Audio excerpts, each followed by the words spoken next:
શું તમારા ઘરમાં પણ માખીઓએ આતંક મચાવી દીધો છે? ઘરોળી, કોકરોચ, મચ્છર, માખી આ બધા આ સિઝનમાં વરસાદમાં ખૂબ જ પ્રમાણમાં જોવા મળતા હોય છે ને ઘણાના ઘરમાં તો માખીઓ બધી સિઝનમાં જોવા મળતી હોય છે ને એમાં આવી નાની નાની જગ્યા હોય ને ભેજવાળી જગ્યા હોય, ખાંચા હોય, ત્યાં મચ્છર માખી એનો ડેરો જમાવી લેતા હોય છે. ગમે એટલી દવા કરીએ છતાં પણ એ જવાનું નામ નથી દેતા. અને હા, આપણા ઘરમાં આર્ટિફિશિયલ બધા ફ્લાવર્સ કે એવું મૂકેલું હોય ને, પ્લાન્ટ હોય તો એનામાં પણ મચ્છરો એટલા ચોંટી જતા હોય છે, માખીઓ બણબણતી હોય છે, તો એ જોઈને આપણને જમવાનું પણ ગમતું નથી. અને આ માખીઓ ખાવા માટે ઘરોળીઓ તો આવે છે, તો ઘરોળીઓનો પણ એટલો બધો ત્રાસ થઈ જાય છે. તો આ બધાનો એક સરસ હું જોરદાર અસરકારક ઉપાય લઈને આવી છું. મિત્રો, રેમેડી શરૂ કરીએ પહેલાં મારી તમને બધાને એક નમ્ર વિનંતી છે. તમે કયા ગામથી, કયા શહેરથી મારો વિડીયો જોઈ રહ્યા છો એ મને જરૂરથી જણાવજો, જેનાથી મને મોટિવેશન મળે છે, મને બીજી નવી નવી રેમેડી બનાવવા માટે પ્રોત્સાહન મળે છે. તો ચલો વિડીયો શરૂ કરીએ. તો સૌથી પહેલાં આપણે અહીંયા લઈ લીધો છે કડવો લીમડો. કડવો લીમડો છે પરંતુ એના ગુણ ખૂબ જ છે. હા, લીમડો મચ્છર અને માખી દૂર રાખવામાં ખૂબ ઉપયોગી માનવામાં આવે છે. તેની અસર મુખ્યત્વે તેની તીવ્ર સુગંધ અને તેમાં રહેલા કુદરતી સંયોજનોને કારણે થાય છે. અને હા, તેના ફાયદા કેટલા છે ખબર છે તમને? મચ્છરોને આસપાસ આવવાથી અટકાવવામાં આ લીમડો ખૂબ જ મદદ કરે છે.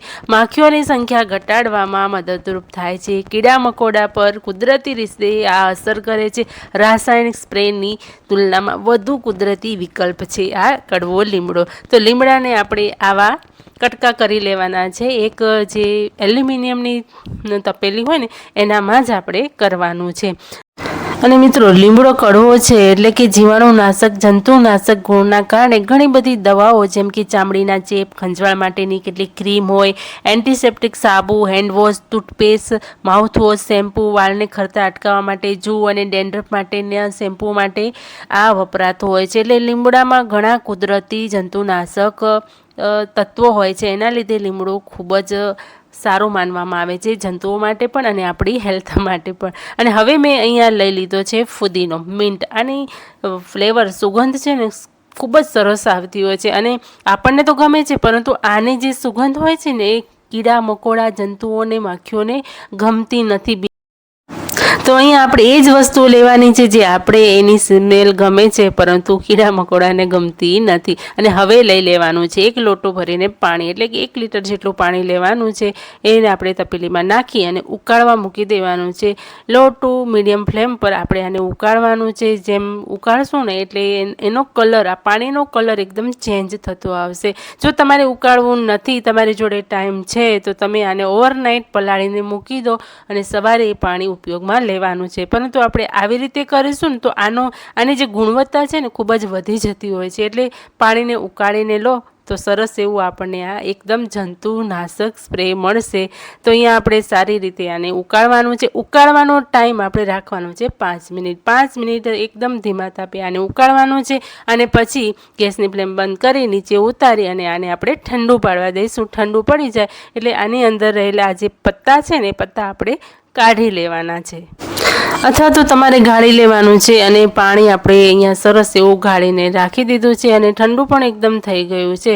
તો હવે આપણે સ્પ્રે બોટલમાં ભરી લેવાનું છે.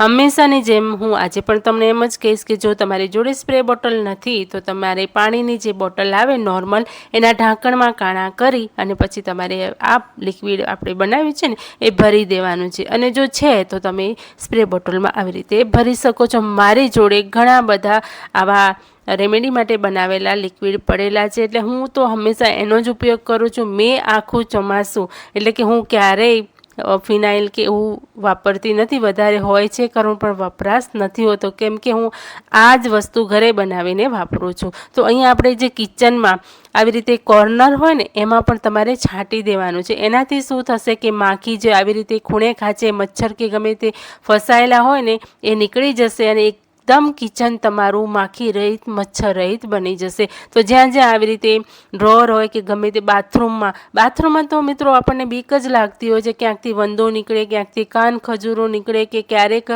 દિવાલ પર ઘરોળી પણ હોય છે, તો બીક લાગતી હોય છે। તો તમે આ સ્પ્રે છે ને આખા બાથરૂમને ધોયા પછી ક્લીન કર્યા પછી તમારે આવી રીતે છાંટી દેવાનું છે। રાતે તમે છાંટી દેશો ને તો સવારે એક પણ મચ્છર નહીં હોય, માખ પણ નહીં હોય કે કોકરોચ પણ ઝીણા કે મોટા જે નીકળતા હશે ને એ પણ નહીં હોય, અને ઘરોળી તો ખાસ દિવાલ પર ક્યાંય નહીં જોવા મળે।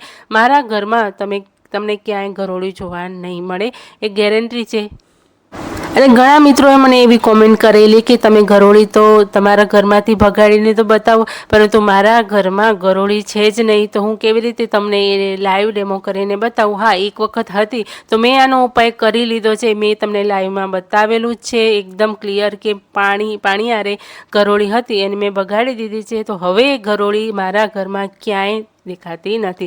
આવી રીતે બેડરૂમમાં ડ્રોવર હોય ને એના નીચે પણ તમારે છાંટી દેવાનું છે, કેમ કે ચોમાસામાં ડેન્ગ્યુ કોઈ પણ એવા મચ્છરથી આપણને રોગ થઈ શકે છે, એટલે છુપાયેલા મચ્છરને આવી રીતે તમે છાંટશો ને તો તમારું ફર્નિચર પણ નહીં બગડે અને ડાઘ પણ નહીં પડે અને મચ્છર એકદમ સફાયો થઈ જશે। તો આવી રીતે કિનારીઓમાં નીચે સાંધમાં થી નીકળતા હોય છે, મચ્છર ભરાયેલા હોય છે અને ત્યાં આપણો હાથ નથી પહોંચતો, એટલા માટે આવી રીતે સ્પ્રે કરી દેવાનું છે।